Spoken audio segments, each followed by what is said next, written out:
Hey y'all, this is Benny here.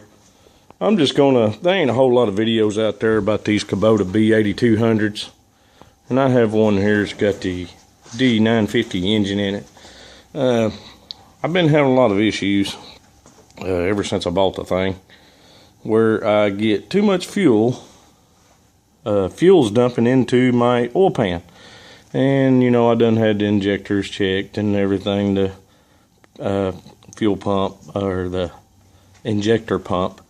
Well, this is the second time, well, this would actually be the third time that I've had to pull off this fuel pump. It comes out of the, you know, where it comes bypast your filter. Well, it goes into your fuel pump, which is operated off a cam up inside there, and well, it presses on this here, which actually works this diaphragm, which pumps the fuel up to your injector pump.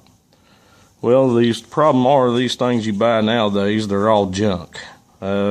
These diaphragms, this one didn't last but a year, and I'm doing away with it. I'm not going to put another one back on. I'm not wasting the money on them anymore. So what I did, you know, you can, if you pull these out to check to see if you got problems with it, you can push down on this and you know, with your fuel lines hooked up, and just squirt fuel out of here. And of course that dumps directly into your oil, which it thins your oil, and if you don't catch it in time, you know, you can burn your bearings up, and then you're doing an engine rebuild. Just keep an eye on your oil level on your dipstick. That's why it's important to check your oil every day or every time before you run it. So I'm going to eliminate this. I'm going to eliminate it.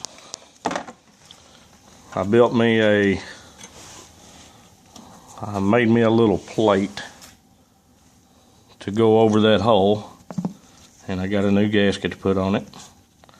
And I'm going to put that over there, and then the way I'm going to get my fuel up to my injector pump, I went online and I bought this here 12 volt. It's just a fuel pump, electric fuel pump, and I'm going to hook it up to my key switch. As soon as I turn it on, you know, it's going to start pumping fuel. So I'll get this taken care of, and I'll update y'all, see how it goes. I'll let you know. Appreciate it.